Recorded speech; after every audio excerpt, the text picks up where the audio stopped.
ئازانی زووم سڵاوتان لەبێ لە بەرنمەیەکی تایبەت لەگەڵتان دەبم سەبارەت بە پرسی موچەوە پەیوەندیە ئاڵۆزەکانی نێوان بەغداد و هەولێر ئەوەی دەگوزارێت خەڵکی هەرێمی کوردستان و بەم پێشی جەژنە بەم بەرە جەژنانە چاوەڕێی موچە بوون و لە مانگی چوار کە لیستی موچە نێررا بۆ بەغداد هیچ کێشەیەکی نەبوو بە قسەی بەرپرسانی هەرێم و بەغدادیش و لە مانگی پێنجی شووتیان بە هەمان میکانیزم موچە دابش دەکرێت و دێتەوە بۆ هەرێمی کوردستان و ئەو بەشە بوجێ دەخرێتە سەر بانکەکانی هەرێمی کوردستان بۆ ئەوەی کە موچەی هەرێمی کوردستان دابش بکرێت بەڵام لە پڕا کتابێک یاخود ڕاگەنراوێکی وەزارەتی دارایی عراق هەموو دۆخەکەی ئاوەژوو کردەوە بە جۆرێک کە موچەکە نەدرا و چاوەڕێی موچەی هەشت مانگی دیکەش ناکە ئەم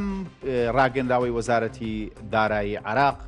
وای کرد کە حکوومەتی هەرێمی کوردستان بێت سەرخەت و بتوانن بە تایبەت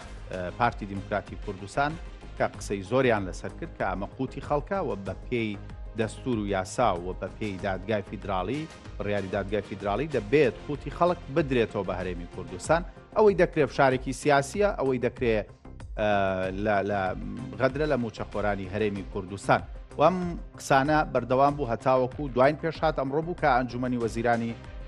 حکوومەتی عراق کۆبووەوە و چاوەڕوان دەکرا ئەمڕۆ بڕیاری ناردنی موچە بکرێ هەموو ئاماژەکان بۆ ئەوە بوون بۆیە نەرمینواندنێکیش لە ڕاگەنداوی یەکەم و دوای کۆبوونەوەی کۆمیتەی مەکتەبی تەنفیزی پارتی دیموکراتی کوردستان جۆرێک لە نەرمی هەبوو بۆی کە ئەمڕۆ بڕیارێک لەبارەی موچەوە بدرێ بەڵام ئەمڕۆ کۆبوونەوەکە کرا ئەوەی کە باز دەکرێت یاخود بە پێی زانێرەکانی زووم بەڕێز بەنگین وەزیری دارایی بەنگینەکانی وەزیری ببورن ئاوەدانکردنەوەی عراق بەشداری نەکردو لە کۆبوونەوەکەوە دکتۆر فات حسێنیش بەشدار نەبووە لە کۆبوونەوەکە پێشەوە لەگەڵ محەممەد شیع سوودانی سەرۆک وەزیرانی عراق کۆبوونەتەوە دوای ئەوە کە بڕیاری نەداوە موچە بێت نەچوونەتە کۆبوونەوەکە بەشداری کۆبوونەوەی ئەنجومەنی وەزیرانیان نەکردووە لە دوای ئەوە لە ناو کۆبوونەوەکە هیچ تەوەرێکی کۆبوونەوەکە لە ناو کۆبوونەوەی ئەنجومەنی وەزیرانی عراق سەبارەت بە موچەی هەرێمی کوردستان نەبوو لە دوایەوە فراکسیۆنی یەکگرتووی ئیسلامی کۆبوونەوە لەگەڵ محەممەد شیع سوودانی و داوایان کرد کە موچەخۆرانی هەرێمی کوردستان وەکوان لە کۆنفرانسە ڕۆژنامە نووسەکە ڕانگەیان بدرێت بەڵام بە پێی یاسا وتیان بە شەبوجەکە بە جۆرێکە کە دەبێت بڕیاری وەلایی یاخود ڕیارێک دەربچێ بۆی کە بە قەرز یاخود بە سولفە موچە بدرێت بە هەرێمی کوردستان لە دوایەوە ڕاگەنراوی مەکتەبی یاخود ڕاگەنراوی پارتی دیموکراتی کوردستان فراکسیۆنی پارتی دیموکراتی کوردستان لە ئەنجومەنی نوێنەرانی عراق هەبوو کە وەڵامێک بوو بۆ یەکگرتووی ئیسلامی بە جۆرێک کە خیانەتیان لە خۆیان و لە دەنگدەرانیان کردووە کە چوون داوای موچیان بەو جۆرە کردووە بوون بە دەمڕاست یاخود قسەکەری حکوومەتی عراقی و سوودانی سەوباس زۆرن لەسەر نەناردنی موچە تەنها دوو ڕۆژماوە بۆ ئەوەی کە حکوومەتی هەرێمی کوردستان بتوانێت موچەخۆران لەم بەرە جەژنانە دابش بکا و دواتر نزیک لە هەفتەیەک دەچینە ناو شووی جەژنی قوربانی پیرۆزەوە موچەخۆرانیش لە چاوەڕوانی موچەدا ئەنگە شێم بابەتە دەکەم لەگەڵ دوو میوانم کێکێکیان دەمێکە دەرنەکەوتووە بەڕێز بران محەممەد فەرەج ئەندامی پێشووتری خولی پەرلەمانی عێراق و لە لیژنەی دارایی سەرەتا و دوایشتووە لیژنەی پەروەردا و بەڕێز فاتح سەنگاوی بەڕێزیان دکتۆر فاتح سەنگاوی ئەندامی پەرلەمانی کوردستان لە خولی شەشەم و پەرلەمانەی کە تا ئێستا کۆبوونەیەکەمی تاوا نەکردو هەردوو لا بەخێر بێت کاک دکتۆر فاتح ڕێگەم با لەگەڵ تۆ توێژ دەکەم کاگوران ئەوەی دەگوزارێت شارێکی سیاسی لە هەرێمی کوردستان دەکرێت یاخود عراق ڕاستە موچەی بەشە بوجەی هەرێمی کوردستانی ناردۆ و ئیتر کۆتایی هاتەوە زۆر سپاس من پێم وایە ینی بەدەر نییە لە فشارە سیاسەکە نەک ئێستا لەوەتی عراقەیە دائیمەن هەوڵی داوە کێشە ناوخۆیەکانی عەرەبی عراقی لەسەر حسابی کورد چارەسەر بکەن ئەمە مەسەلەیەکی مەبدەئیە و لە مێژووە هەر لە سەرەتای دروستبوونی عراقەوە لە سەردەمی مەلیکا ئەم ئوستوبانە لە ناو عراقا هەبووە بە ئێستاشەوە کاری سیاسیە گینا مەسەلەی حسابات من ینی ئیشم تیا کردووە لە لوژنەی حکومەت ئاماژەت پێکرد لە لوژنەی داراییش بوو دەکرێت بەرنامەی ساڵەکە وازەحە هەر لە یەکەم مانگەوە تۆ ئەزانی کێشە چییە لەوانە کێشە چ مانگێکە هەیە و کێشە لە چکم ڕقەمە مەسەلەی ڕقەمە جگە لەوەی کە سیاسەتە بە سیاستدا ئەڕێژدرێ بەڵام لە نەتیجە بێتە ڕقەم ئێمە کەس موازنەی ساڵێکماندانە ئەو ساڵە ئەمانزانی تا سەر کێشەی تیا نابێ لە موچە بە تایبەتی موچە مەسلەی مقننە یعنی حقێکی بیدایی هەموو کەسێکە بە گوێرەی دەستوریش حقی بیدایی هەموو کەسێکە کە موچەی هەبێ حکوومەت دەبێ موچەکەی باتێ ئەمەیانە دڵنیاین بین لەوەی کەوا دابڕاو نییە لە قەزە سیاسەکان ئەوەی کەوا لە منتەقەکە بەگشتی ئەگوزارێ من پێم وایە ئیتاری تەنسیقی خۆیان لەبەر ئەوی کێشەیان هەیە لە ناو خۆیانە و کێشەیان هەیە لەگەڵ سەدر و سەید سەدرا و کێشەیان هەیە لەگەڵ محەممەد سوودانیە ئەم کێشانە ینی بەشێکە مەسەلی موچە بەشێکە لەو کێشانی کەوا قوربانیەکە هەرێمی کوردستان بڵێ ئەمان بۆ ئەوی چارەسەری ئەو کێشانە بکەن لایەنی کەم دێن بۆی کێشەکانی خۆیانی پێ چارەسەر بکەن شارەخان سەر هەرێمی کوردستان ئەگینا مەسئلەی موچە ینی مەسەلی حکوومەت ڕئیسی حکوومەت هەستە کەم لە بەیانەکانیشان ڕئیسی حکوومەت ئەوەندە دەسڵاتی نییە کە بتوانێت ئەو کێشان چارەسەر بکەم جگەلەوەی کێشە سیاسەکە من پێشم وایە وەفدی فەنی کوردستانیش وەفدێکی بەقووەت نین لە ڕووی فەنیەوە شاندانی کە گوێم لێ بووە لە هەنێ مختص کەوا پەیوەندی ببغاوە هەیە لە وردەکاریەکانی ئیشەکە ئەوەندەی من لەناو وەسەتەکەنی من ئێستا خۆتەزانی گوێم لێ بووە کە وەفدە فەنیەکان زۆر ئاگدار نین چونکم بەغا زۆر شارەزان لە مەسائلی فەنیە بە تایبەتی مەسایی تەکنیکی دارایی و داڕشتنی بووجە و کێشە دروستکردن و کلێنەکانی زۆر شارەزان لەوانە هەستەکەم ئەم برادرانەی ئێمە هەر لە سەرتاوە لە مەسلەی بووجە کە ئەو 3 ساڵە تەزدیق کراوە لەوە زۆر ورد نەبوونە لەوەی کە بەشی هەرێمی کوردستان دیاریکەن یاخودەوەی پشتی لەکوێ ئەوان ئەتوانن کێشە بۆ هەرێمی کوردستان دروستکەن لەکوێ ئەتوان دروستیکەن دیارە خۆتەزانی من ئەمەی دروست وای ئیساوان توانیانە بە پێی یاسا کێشێک بۆ هەرێمی کوردستان دروست بکەن من وای ئەبینم لە ڕووە سیاسێکەوە چونکو ئیشم کردو لەوێنە لە سەرەتا سنە بە ئاشکرا دژی کورد بوو هەموو داواکاریەکانی کورد باش شیعە لەگەڵیان نەبوو بەڵام شیعە بە پیلان و پلانیان هەبوو بۆ ئەوی کە چۆن جایەتی ئەمە بکەن یعنی لەو کاتە سنە و شیعەیەکیان نەگرتەوە بۆ جایەتی کورد کە بگاتە ئەو مۆزوعانە ئێستش لەبەر ئەوەی بارودۆخی من بەڕێی من بارودۆخی سیاسی ڕۆژڵاتی ناوەڕاست بە قۆناغێکە گوزەرەکە کورد لەو جیۆپۆلیتیکە شوێن پێی هەیە حساباتی بۆ کراوە ئەوکو 100 ساڵی پێشوو نییە وەلەو لەنا ئیتاری تەنسیقی ئەمە تێئەگا ئەزانێ کورد بە تەمای چییە و لەناو ئەو یاریانەیەکەوە یعنی ڕوو ئەدەن لە ئایندا بۆیە دەیەوێت لە ئێستا بێ مفاوەزات لەگەڵ کوردکە من بە تەسەوری من وەفد لە بەغاوە دێ وەلای حکوومەتی کوردستان و بە تایبەتی زۆر تەرکیزەکان سەر پارتیش دێن طرحیان پێیە و ئەیانێ مفاوەزاتیش بکەن بەڵام بە مقابلی ئەمە داوای شتی ترەکەن ئەمە بەڕێی من ئەمە لە بەرامبەر سەقامگیری یاخود بۆ ئایندەی عراقا ئەمە دێت یاخودەوەی فشارێکی نێودەوڵەتی شەیە و هاوپەیمانان و ئەمریکا بتوانن ئەم بەڵانسە ڕێک بکەن ئەزانی چۆن وازەحە یعنی کوردستان پشتیوانی بۆ یەکەمین جارە ئەوە پشتیوانی دەرەکی بێت لە ماوەی 100 زیاتر لە 100 ساڵە زیاتر 100 ساڵ ئەمریکا پشتیوانیەکە فەڕەنسا پشتیوانیەکە ئەمشەو فەڕەنسا وتی بەڵێ وە قەسی ئەوروپا و غەرب بەگشتی دامی کوردستانەکەن و لێرەدا ئەبێت بزانین ئەم تەنها قەزەی کورد یعنی ئەم لەم بارودۆخە و لەم سیستەمە نوێیی جیهانیە پێگەیەکی هەیە تەنها کوردستانی باشوور نیە بەڵکو کوردستانی سووریایە ئەوە کوردی تورکایە لە بەگشتی ینی فرسەتێک بۆ کورد هەڵکەوتو لە ڕۆی نێودەوڵەتیەوە لە ڕووی ئەقلیمیەوە دژین دەبێنێ عرقلە دروستکەن و ئەمەش ڕەنگەداتەوە لە ناو سیاسەتی وڵاتانە لە ئێران لە تورکیا لە عراق وإطاري تنسيقيش تمثيلي حكومتي استي عراق كان وتمثيلي أو توجه كان كدج با أمريكا ونالسيكا بودجي كردي شرماوت يعني بلى تنها مثلا نالسانجاني بلكو يعني قضايا تري بعدي سياسي ومحوري وأقليمي هي موضوع كان زور باش با هنا لاي دكتور دوباره بخيراتي ئەگەر ئەم لەبری ئەم هەموو لێدوان و قسەکردن و بەیان نامە و ڕاگەیاندن و ئەمانە پەرلەمانێکی کارا هەبوایە کە خۆت ئیسا لەسەر فراکسیۆنی یەکگرتووی ئیسلامی بە ئەندامی پەرلەمانی خولی شەشەمی پەرلەمانی ئەگەر هەبوایە بە پێی لە پەرلەمانەوە وەڵام بدرایەوە لەم هەموو وەڵامانەی سیاسیەکان و گوتەبێژەکان و خەڵکەکان باشتر نەبوو بەناوی خۆی گەورە دیارە ئێمە هەر بە کاتی خۆی ئەوە نووسراوەکەوە پەرلەمانی کوردستان مەرجعی بابلین ئەو خاڵە هاوشانەیە کە خاڵی نیشتیمانین و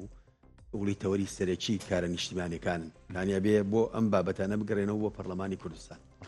ئێستا بەڕوونی یارەکە پەرلەمان هەر ئەم دوو هێزە دەسەڵاتدارە کە ئەوان زۆری نەنپەکیان خست کەواتە جارێوان بەرپرسن لەوە لەگەڵەوەی بەرپرسیشن لەوە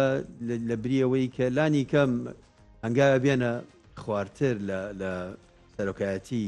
بۆ نمونە هەرێم کۆبوونەوەی بکەن لەوانەیە هەندێکی تر بەشداریان بکردایە باعتیباریەوەی کە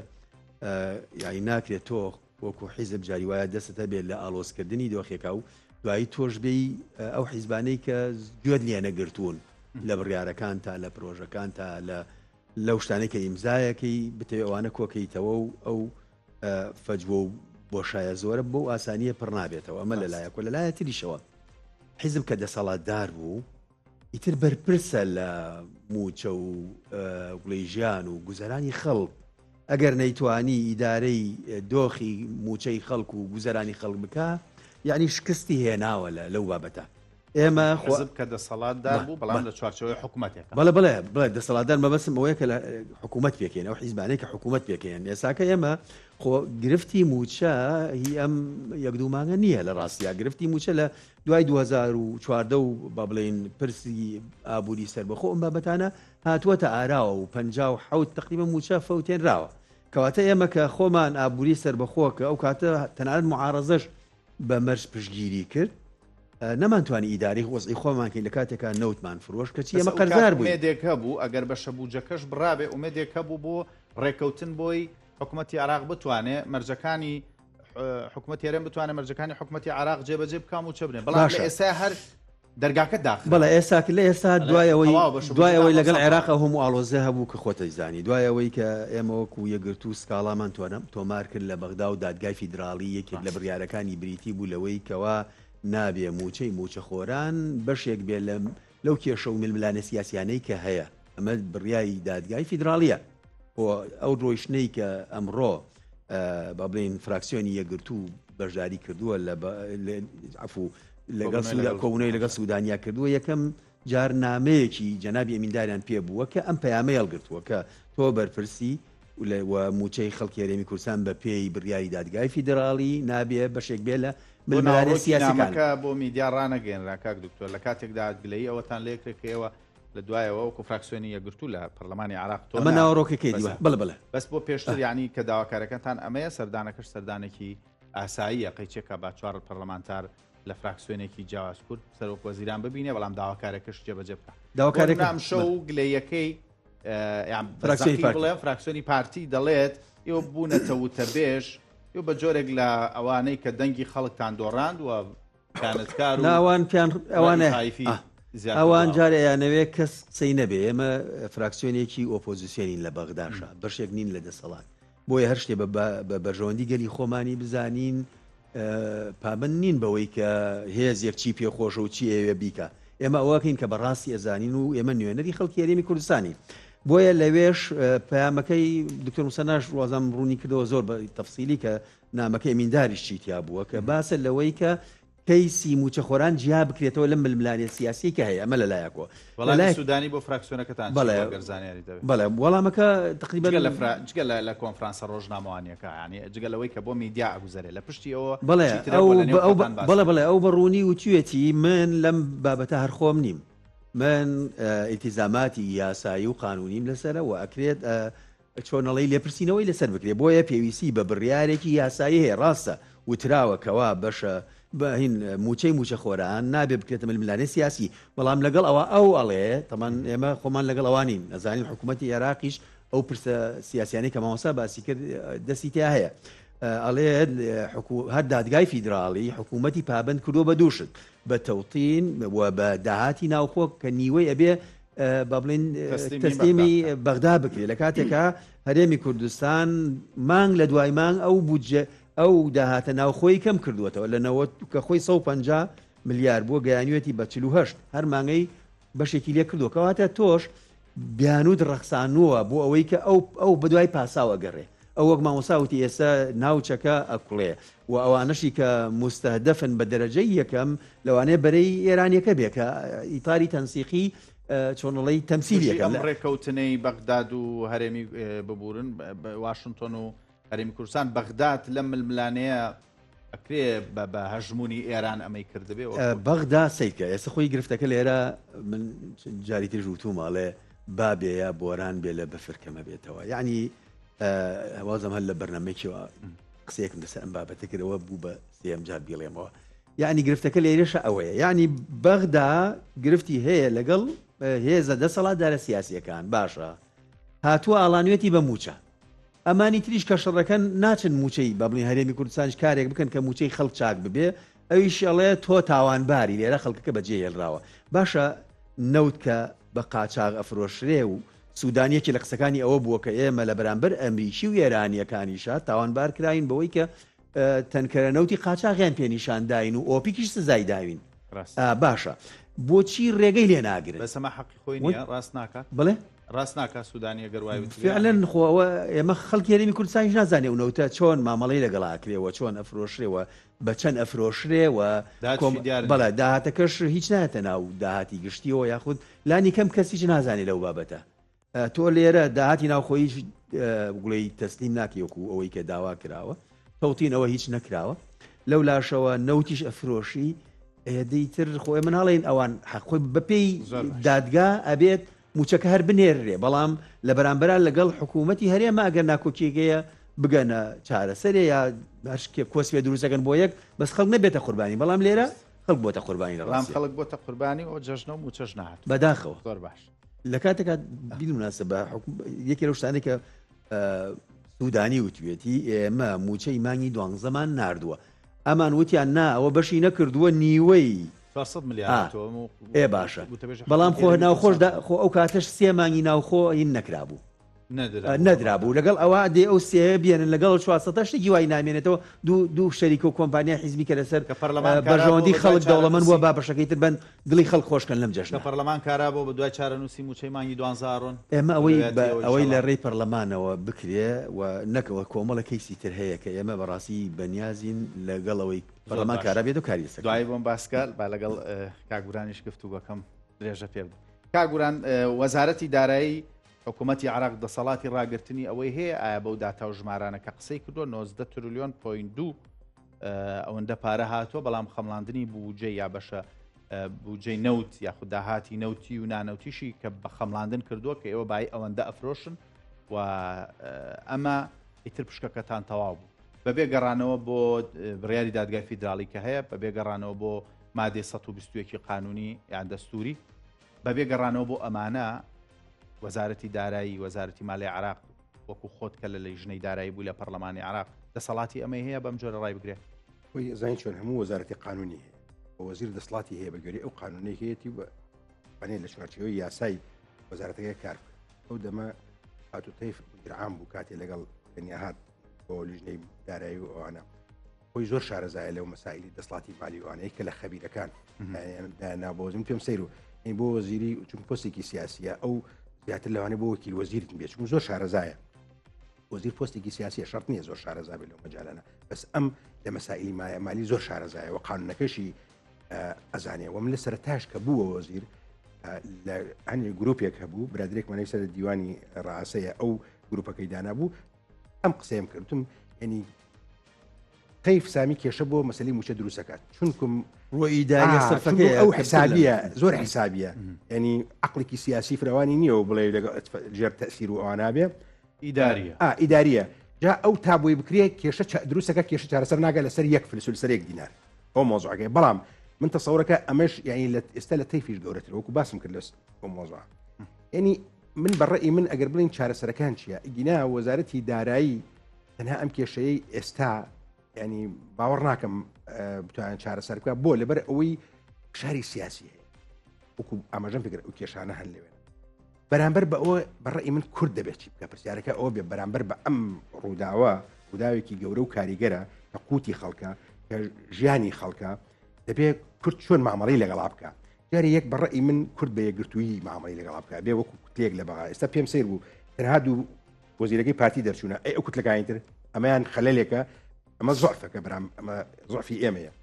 یەک شت هەیە ئێمە مەسەلەی نیشتمان و مەسەلەی حکوومەت و دەسەڵات لە یەک جیا بکەینەوە لە هەموو دنیا کە ئەڵێ دەولەیە کە ئەڵێ حکوومەیە ینی لە هەموو دنیا ینی دەبێ مە بزانین ئەم دەوڵەتەی ئێمە ئەم نیشتمانی ئێمە هەتاین پارتی وێکێتی نییە دەبێ ئەمە بکەینە مەبدا لای خۆمان ئەمما ئەگەر قسە لەسەر ناشەفافی قسە لەسەر يعني ناسەرکەوتن یاوەکو خراپ ئیدارەدانی ئیدارەی اقتصادی و نەوتی لە هەرێمی کوردستانە بەڵێ ئەم حکوومەتە سەرکەوتو نەبووە لە کابینەیەکەم و هەتاوەکو ئەم کابینێ ئێستا متمانەی خەڵکیان لە دەستداوە ئەمە دەبێ معالەجە بکرێ بەڵام ئەمە مانای ئەوە نییە ئێمە وای کردووە ئەم مەسەلانە بەڕاستی وای کردووە یعنی لە ڕووی دەرونیەوە خەڵکی ماندوو کردووە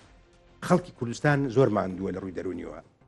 یعنی وایە متمانەی بە حکوومەتەکە نەماوە خەڵک لەگەڵ حزبەکانە متمانەی تێکچووە حزبەکان لە ناو خۆیان لە ناخی خۆیانە لە هەناوی خۆیانە پڕ لە کێشە و قەیران هەموو حزبێک ئەگەر ملاحەزە بکەی بیر بێت لە حزبە کوردستانەکان پڕی ململانەیە لە هەموو حزبەکان تەماشاکەی ئەمە کاریگەری دیسان لەسەر دەرونی خەڵکێ لەسەر دەرونی ئەندامەکانی هەیە لە خەڵک زۆر ناومێت کراوە ئیتر هەر بەرشێوازی جوار دکتۆریان تەماشاکە بینی حزبە سیاسیەکان یعنی تا حەدی لە یەکترازان گەیشتووە ئێستا ئەمیش دیسان کاریگەری سایکۆلۆژی سەر خەڵک هەیە وا ئەکاتە ینی خەتەرێکە من ترسم هەیە ئەم مەسەلەیە هەم گرنگە هەم هەستیارە مەرحەلەکەمان هەستیارە و قەزەکەش گرنگە بە تەماشای خەڵک و حکوومەت بکەین دیسان خەڵک و حکوومەتی هیچ متمانەی نەماوە لەبەر ئەوەی حکوومەت ئەدای باش نییە حکوومەتێکی ڕەشید نییە خەڵک لێ ڕازی بەوانە ئەمەش وای کردو ڕەدەلفعلی دروست کردەوە معارەزەیەکمان هەیە ئۆپۆزیسیۆنێکمان هەیە پەرتەوازن هەرێکێ بە ئاوازی قساکە و ئەسڵەن هی وایان قساکە یعنی نە نیشتمانی لەبیرە نە کوردی لە کوردستانی لەبیرە ئەمەیان ئەمش هەڵەیەکی گەورەیە بەڕاستی نابێ چونکم وەکوتم ئەمە تۆ زۆر هەڵەیەت ئەمە ئەترافە بۆی کە تۆ ئەم کوردستانە تاپۆی پارتی وێکێتیە ئەمە هەڵە گەورەکەی نابێ خەڵک وات تەسەوڕ بکە هەموو دنیا بینیمان هەموومانە دەکەی چارە نووسەکەی بەدەست پارتی وێکێتیوە کە دەبێت ڕخنە لەوان بگرین باشە بەڵام کاتێک پارتی وێکێتی دەسەڵاتدارن گرێبەستی 50 ساڵەی لەگەڵ تورکیا ئەکرێ بۆ نەوت بۆ فرۆشتنی نەوت بۆ ئاقارەی کە هێشتا قەرزاری نەوتمان فرۆشتووە هەڵەیەکی گەورە بوو باشە بەس چی بکەین دەبێت ڕخنێ من نایە بڵێم دەبێت هەرێما ڕخێنم ئاگرین لە تەلەڤیزیۆن لە ڕۆژنامەکان لە چالاکوانان لە سیاسیەکانی تر لە ئۆپۆزیسیۆن ینی حەلی ئەمانە بەسەمەیە ئەوە نا ئەو تۆ ئەگەر لە ئۆپۆزیسیۆن بۆتم پەرتەوازەی ئۆپۆزیسیۆن تا ئێستا خطابێکی نییە کاکە و پەرلەمان کۆ نابێت و پەرلەمانی کوردستان خطابێکیان نییە بەدیلێکیان نییە بۆەوە ئەی باشە ئەگەر ئۆپۆزیسیۆن بەقوتە نابێ بڵێن پەرلەمان بۆ کۆ نابێتەوە بۆبوونەوە کە ئەخنا من باسی نەخۆدانیشین کۆنگرەی ڕۆژنامەنووسی مانگر بەیاننامەمان دەرکرد ئەزانم بەڵام ئێوە ئەبێ مووقفێکە بێ بەرامبەر فعلا من هاوڕام لەوەی کەوا ئۆپۆزیسیۆنیش پەرتەوازەیە بەڵێ پەرتەوازەیەکی دوو دژبەیەکی حزب کوردستانەکان بۆ لەگەڵ حزبێکا کۆ بنەوە دەبێت لە پەرلەمان کۆیان کاتەوە لەو پەرلەمانە کۆ بنەوە فراکسیۆنەکان کۆ بنەوە بڕاردن ئەمە هەم قووەتی دەستوری هەیە هەم قووەتی ئەقلیمی ئەبێ هەم قووەتی نێودەوڵەتیش هەبێ هەم شەرعیەتیش هەبێ بڕیارەی وەزیری داراییەوە لە کوردستانەکان لە بەغدا کۆبوونەوە بەیاننامێکی باشیان دەست بەڵام یاوارەی ئەمڕۆ ئەوەی کە چاوەڕوان دەکرا پارتی بەم جۆرە ڕخنە لە یەکگرتووی ئیسلامی بگرێت دیسان پەرتەوازیەکە دروست بۆتەوە خۆی گرنگیەکە لەوایە کە ئێستا قووتی خەڵک لەژێر دەستی دەسەڵاتدارانی هەرێم و دەسەڵاتدارانی بەغداد ون بووە قووتی خەڵکی هەرێمی کوردستان چارەسەرەکە چییە و چۆن بتوانین کە ئەمە قەیرانە تێپەڕێنین و تێپەڕاندنەکە بە جۆرێک بێت کە بە یاسایەک کە بڕیاریشی هەیە دادای فیدراڵی بڕیاری داوە کە دەبێت بە پێی مادەی 121 دەستوریش هەموو مافی خۆمانە لە هەموو محافەزەکان و هەرێمەکان بتوانین ئەمە قووتی خۆمان وەربگرین بەس ئێستا لە بەردەم با بڵێم ستۆپێکین کە دەسەڵاتدارانی هەرێمی کوردستانیش بەسەرنجەوە ڕوان نەدۆخەکە بۆی کە کۆبوونەوەکانیشیان و بڕیارەکانیشیان نەرمینواندن بوو تا ئەمڕۆ ئۆبنەوەی ئەنجومەنی وەزیران نەکرابوو کە کرا و بەم جۆرە بوو ئێستا نازانن چی بکەن یعنی چارەسەرەکە چیە بۆ قووتیوانەیە من ئاماژەم پێکرد دەبێت ئێستا کورد یەک بێ من ئاماژەم پێکرد لە سەرەتا لە ڕووی نێودەوڵەتی و داعمی نێودەوڵەتی بۆ کورد لە مێژووە لە سیڤەر دایان پەشیمان بوونەوە لە 91ەوە کورد پێگەیەکی هەیە هەنگاو بە هەنگاو بەرەو پێشەوە ڕوا دەبێت ئێستا ئەوە ئەهمێتی وەرگین کەواتە دەمانێت چی بکەین جبهەی داخلی بەقوتکەین جبهەی داخلی کورد زعیف و لاواز و هەشە کوردیەکمان نەگەڕ ڕفراندۆممان نەکرد نانا جبهەی داخلیمان بەقوت نەکرد کەس پشتیوانی نەکردی ئێستا جیایە من بۆ ئێستا مۆزوعەکە سیستەمی نوێی جیهانی و ئەم ئەحداسانی لە دوای غەزەوە هاتووە هەنگاوێکی ترە و بە ئاراستەیەکی تر ئەڕوا يعني ئەوەی کە تۆ تەسەوەڕ نەکرد مەسەن لە سووریا ڕوویدا ئەوەی تەسەوەڕ نەکرد لە لوبنان ڕوویدا و ئەمڕۆ ئێران چۆ لەگەڵ لوبنانە مفاوەزات کە ئەڵێ ئێوە کە ئەڵێن سلاح دەولە ئێمە موافقین لەسەر ئەوە بەس وەرە بە تعامل بکەین تعامل دیبلۆماسیمان وەزع ئەخبار و دۆخەکە گۆڕاوە ئێستش ئەمریکا ئەو ئەمریکای جاران نییە و نە ئێران ئێرانی جاران نە عێراقیش نە ئێمەش کوردی جارانی بەڵام ئێستا بۆ ئەوەی باسی جەناب تۆ پرسیارەکەی چۆن ئەو بکەین یعنی تۆ چی خۆ بە کەسێک ناکرێت سەب لێ تەنیا کەسێک لە کوردستان هیچ حزب ناتوانێت ئەو بڕیارە بدەکە جەناب تێڵێ ناتوانێت تەنیا خۆی دەبێت کۆدەنگی هەبێت دەبێت پێکەوە بڕیار بدەن بشنە بەغا چۆن چارەسەری بکەن و ئەو ئەوەدەی بەغاش دێ و بە تایبەتی لە ڕووی ڕسمی و مەسە سەرۆکایەتی هەرێم پەرلەمان ئەمانە بکە نەک تاکە حزبی پیاڵسی بۆ کێشە پارتی دیموکراتی کوردستان داوای لێکردن وە کۆبوونەوەی حیزبولایەنە سیاسەکان بکرێ بچنە پیرمان بۆچی نەچوون بۆچی ئەو کۆدەنگیەتان دروست نەکرد بۆ یەکگرتووی ئیسلامی وەک حزبێک کە دابڕاو لە خەڵک کە پارتی وا وێنای کرا ئەنیمە قسەی ئەوانە لە کاتی هەڵبژاردنەکانە خۆیان ئەوە بەڵام بەم جۆرە بەشداری لە پرسێکی نیشتیمانی گەورەیان ناکەن ئێوە لە پارتینی گەرانن بۆی کە سەرۆکایەتی ئەم حکوومەتەی کردووە بۆی خێرانەکانی دروست کردووە یاخود متمانەتان پێی نییە یاخود بۆچی بەشداری کۆبوونەوەیکی وا ناکەن وە کاگورانی شێڵێ کە پرسێکی گرنگ و پرسێکی چارەنووسازی خەڵکی هەرێمی ئێمە ئەمانەوێت زۆرترین دەستی حیزب دوورکەینەوە لە زۆر بابەتاش چونکە جارێ ئەو حیزبە دەسەڵاتدارانە هەموو شتێکەکەن هەچی داهاتی کوردستان هەیە بە ناوی یاساوە ئەبن ئەچی کۆمپانیای خۆیان هەیە دەوڵەمەنیان کردووە ئێستا گەر سەرنج بدەیت سەرنج بدەی ئێمە ئەگەر جارێتی ژووتومە ئەگەر خوا نەخواستە کارە ساتێکی مرۆیی سروشتی ڕووبدا بانکەکانی هەرێم چەند نەفاریتیایە کێ بەهاناوی خەڵکەوە بێ هیچ وایە ئەی باشە ئیسە کێ دەوڵەمەند بۆ لە هەرێمی کوردستانە ئەگەر ئەوەندە نەبووین ئێمە بۆچی کۆمپانیا دەوڵەمەنە بۆچی حیزب دەوڵەمەنە بۆچی شخصەکانی نزیک لە حیزب دەوڵەمەنە بۆچی هەچی زەویزارەیە دابەشەکری ئەکرێ بە پرۆژەی نیشتەجێبوون دوایی خەڵکی ترەکێتەوە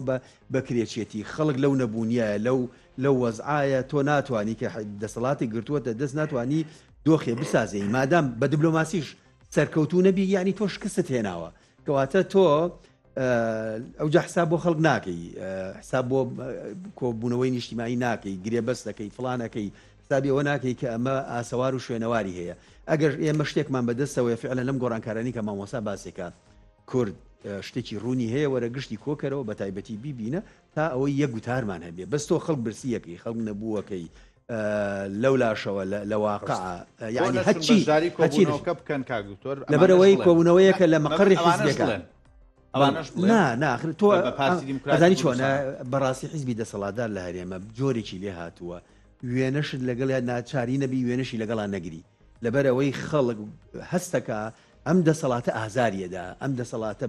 بە ڕەفتارەکانی ڕێز و کەرامەتی داگرێ ئەم دەسەڵاتە ئەگەر دروست بێ ئەم تعبیرەی من نەگونجاو نەبێ ئێستا هەستەکەی ئەوەی کە لە علمی سیاسا پێوتە دەسەڵاتی چەتەکانە یعنی وەگوڵی دەرفەتێک هاتوۆتە پێشەوە ئەو کوردستانە بڕۆ سەیری کە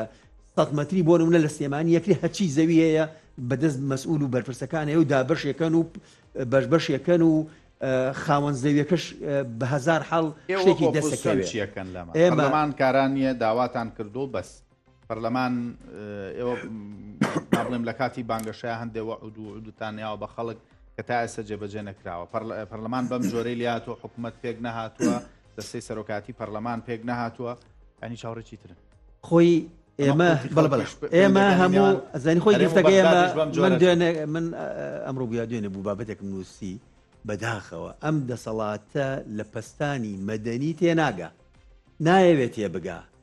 یعنی ئەمە بە زۆر ئێستا من دڵنیام ئەگەر بارودۆخی هەرێمی و نێودەوڵەتی بەو شێوە نەبوایە بەڕاستی لە بەردەم خەڵکە ئەم دەسەڵاتە خۆینە ئەگەر خەڵک ئەوەندە پڕە چکە تۆ هیچ حسابێ بۆ پەستانی با بڵێن خۆپیشاندانەکەی نە ڕاگەیانی حیزبەکانەکەی نە ناڕەزایەتیەکەی نە داواەکەی نە هاوارەکەی نە برسێتی خەڵکەکەی نەبوونی خەڵکەکەی کاکە گەنجی ئێمە ئێستاکە بەچی ژیان پێک بێنێ هەموو ئیشانەی کە هەیە لە بازارە 300,000 و 400,000 و لەو لاشەوە خەڵکیشەیە هەروەکو ئەو گەنجەیە و هەموو دەرفەتێکی ژیانی بۆ کراوەتەوە لەبەرەوەی نزیکە لەبەرەوەی لەم بابەتانەی مەبەسمەوەیە ئەمە خۆی هەستی نیشتمان پەروەریە کوژێ ئەمە بۆ خۆی وەگوڵەی شخصێتی کورد ورد و خاشەکە بۆیە ئەوەی ئەرچی ئێمەیە ئەوەی ئەرکی ئەمە ڕاستی ڕێو شوێنە مەدەنیەکانە ئێمە ڕێگەیەکی ترمان نییە بۆ ئەمە بەسکە گوێنەگرن نازانی لە داهاتوە چێ بێ و فعلن زیانی شێ بێ بۆ ئەم بابەتانەی کە ئێستا ئێمە یعنی بۆچی خەڵک جورئەت ناکا یا نایەوێ بەشداری بکە لە کۆبوونەوەیە کە لەوانەیە ئەگەر حیزبەکانی تر ڕۆژنایە بەڕێز کاک مەسعود خۆشی بەشدار بووایە بۆ ناچێ لەسەر حەقەکە بە شەبوو جەشی بڕیوین من نانا لەسەر حەق نییە ئێمە ناشەفاون لە بەرامبەر ڕادەستنەکردنی داهاتی ناو ئەوان پاسا و ئەدەنە دەست بەغا بۆ ئەوەی بیبڕێ ئەجینا بە پێی با بڵێن بڕیاری دادگای فیدراڵی بەشی خەڵک هی موچەی خەڵک نابێت یەکەڵ بکرێ بێ بەجیا بدرێ بەڵام هەندێک مەرج هەیە یا هەندێک داواکاری هەیە جێبەجێ نەکراوە پاساومان داوەتە ئەوان و ئەوانیش بەتایبەتی کە بەداخەوەی سەکاتی انتخاباتیشە هەر یەکە چاوی لەسەر ئەوی ترە یعنی دوور نییە سوودانی لەوە بترسێ بیدەنە دادگا دوور نییە سوودانی لە دەنگ وانە لە دەنگە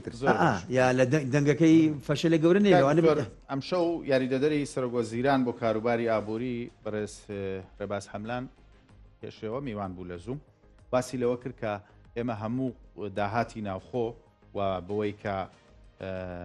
میزاجی مراجعە و بە سیستەمی پەیڕۆڵ کە داوایان کردبوو بەغداد و داهاتی ناوخۆ سەرجەمی یا لە 150 کە لەسەری ڕێکەوتون دەستمی بەغدامان کردو ئاماژەی بێکشتی تریشدا زۆر گرنگ بوو یان جێی سەرنج بووتی لە ساڵی پارە ئەوەی کە دەگوترێت 20 ملیۆن بەرمیل ڕادستی بەغدا کراوە کۆمپانیای سۆمۆ کراوە بۆی کە ئەم بەشە بوو جەبنێرێ بەڵام بەغدا هێشتا بەمانە ڕازی نەبووە ئەمەی کە دەکرێت شارەکە بۆ سەر حیزبە سیاسیەکانە و قوتی خەڵکیشی پێوە پابەندە یاخود خوبا ئەدریا سزا ئەدرێ یاخودەوەیە کە نەخێر هێشتا هەرێم ناشەفافە لەگەڵ بەغدا لە ڕادەستنەکردنی داهاتی ناوخۆ لە ئەو گرێبەستانەی کە ئیکا لە دەرەوە ئەم شارانش شاری سیاسین وە تای هەڵبژاردن لە عێراقا کرێ و کورد ئەبێتە دەستکەوتێک بۆ بانگەشی هەڵبژاردننی لایەنە عێراقەکان من پێم وایە دێمە سەر مۆزوع ئەم مەسلەیەکی سیاسی ئێمە لە ساڵی 2010 کاتێکە لە پەرلەمان بووین بودجێ لە 170 دیاری ئەکرا و ئەنێرا بە کوردستان دوای لە ختامیە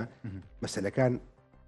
ئینەکرا عادەی حسابەکراوە چەندێکی ماوە چەندێکنەوە حتا گەر جاری وایە ساری نەوت زیادێ کرد پارەی زیاتریان داوە کوردستان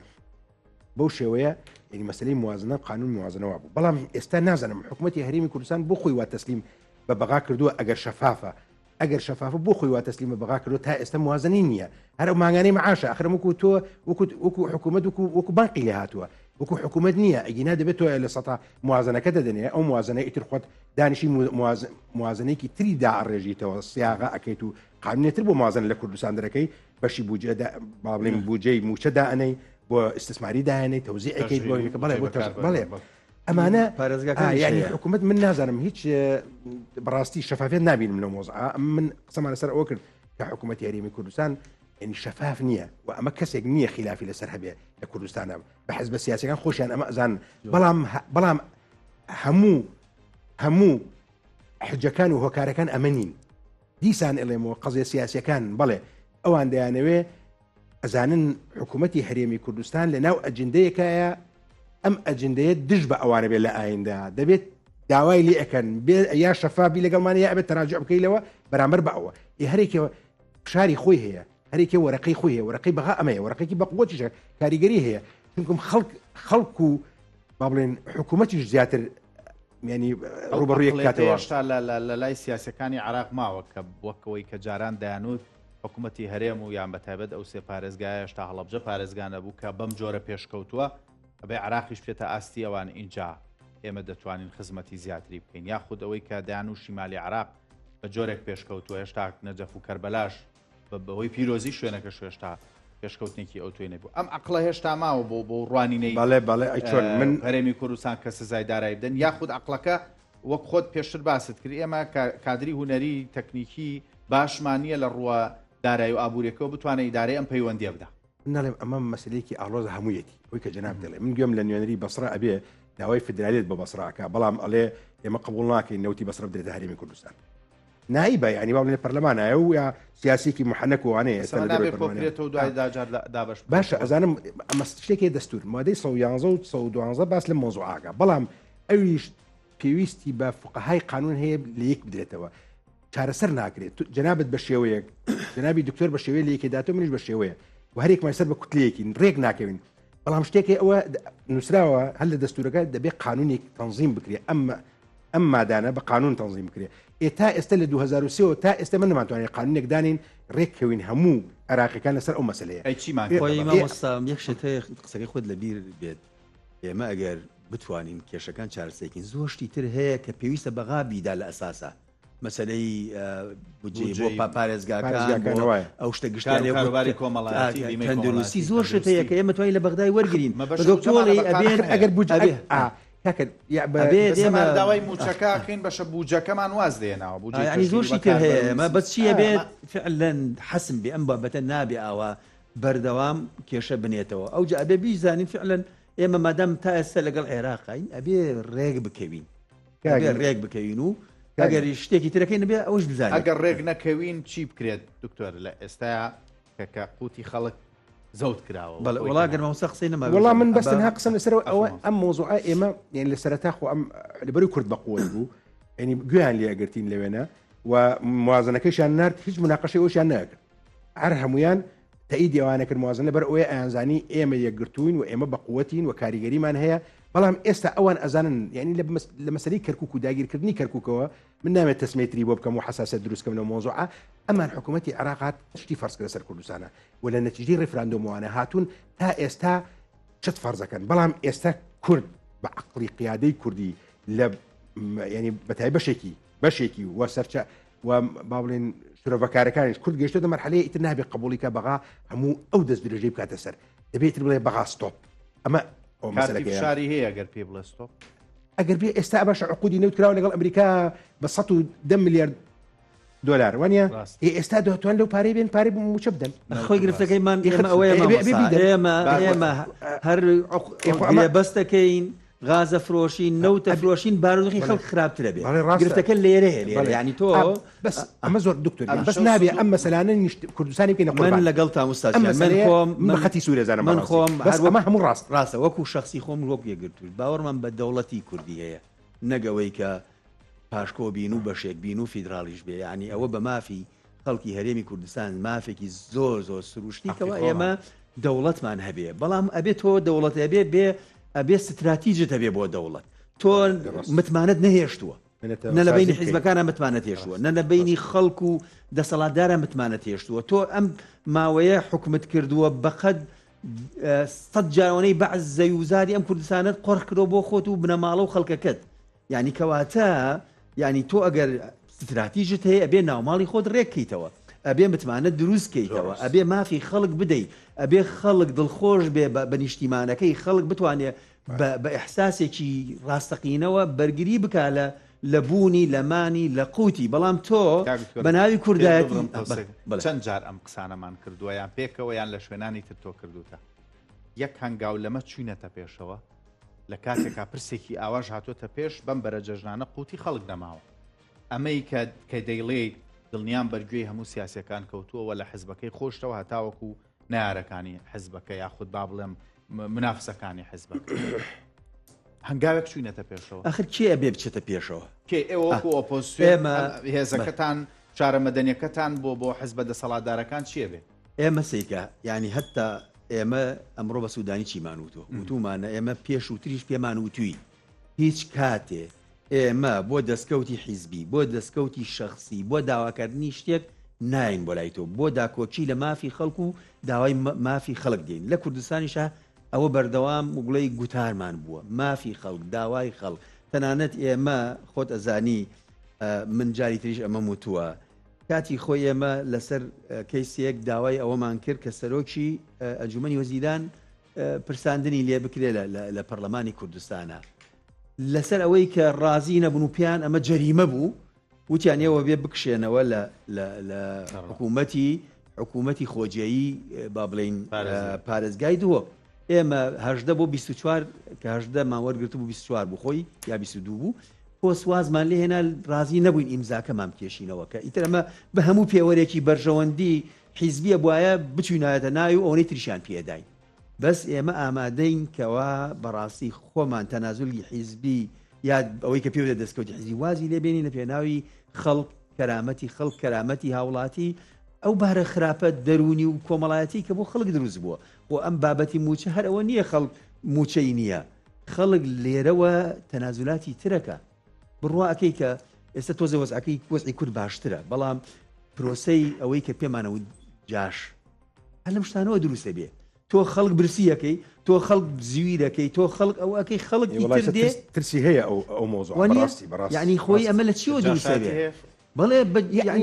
بەنوعێکی ترە تۆ زەمینە خۆشەکەی بۆ ئەوەی سبەینێ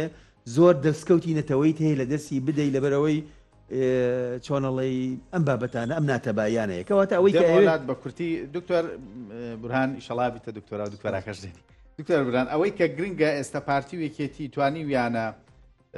با بڵێم ئەو هاوسەنگە لە نێوان هەرێم و بەغدایە ڕابگرن بەوەی کە خۆیان لێ رازین یاخود خەڵک ڕێ رازین بەدڵنیاو خەڵک رازینە بەس بۆی کە خۆیان رازین و پۆستیانەیە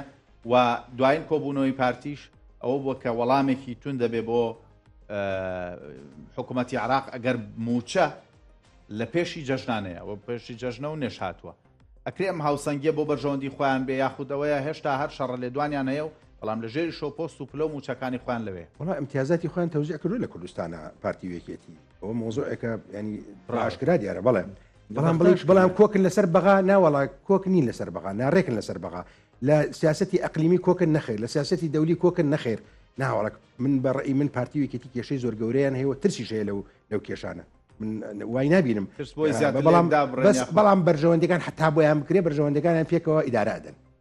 وای کردووە من یەکش بەڕاستی ترسێکم لە کوی شتەکان ئەماکەمە ئاخر قسم هەستەکەم فراغێک هەیە فراغێکی سیاسی لە کوردستانە هەیە نە حزبەکانی دەسڵات دەتوانن پڕیکەنەوە نە ئۆپۆزیژن توانێت نە پێکەوە دەتوانن پڕیکەنەوە ئەمە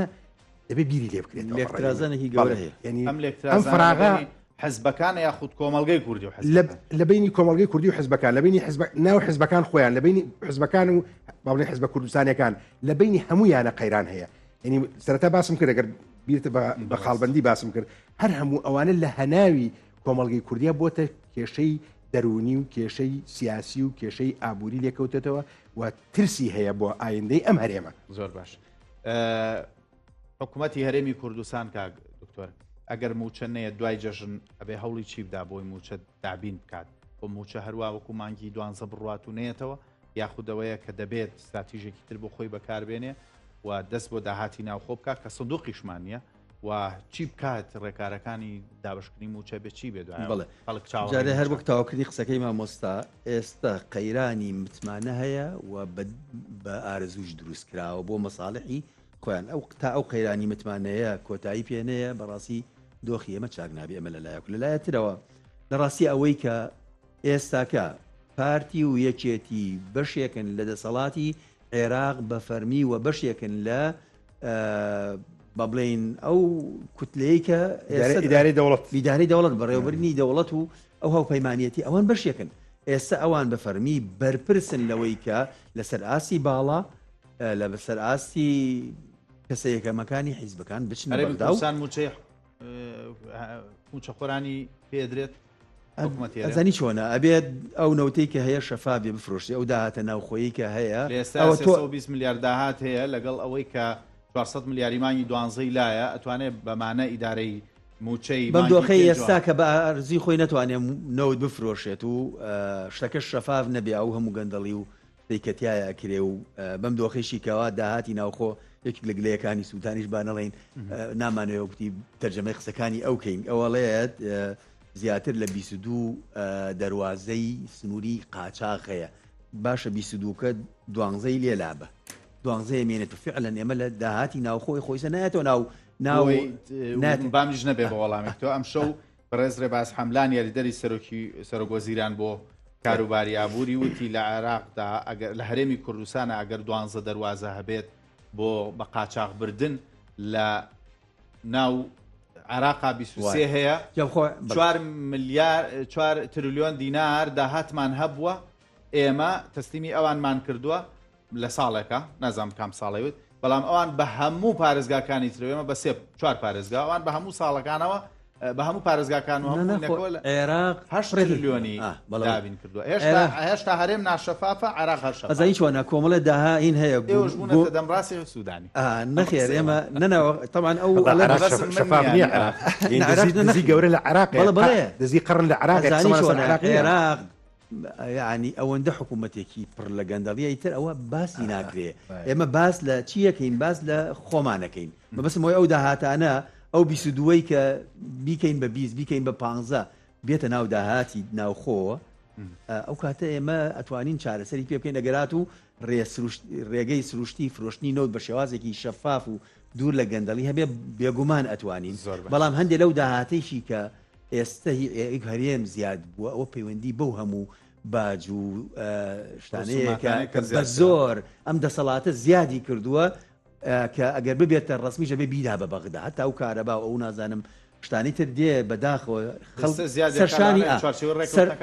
فعلەن سەرشانی هاوڵاتی قورسەکە دوایە بێ نیوەی بنێرێ بۆ بەغدا. زۆر سپاس بۆ هەریەک لە دکتۆر فاتح سەنگاوی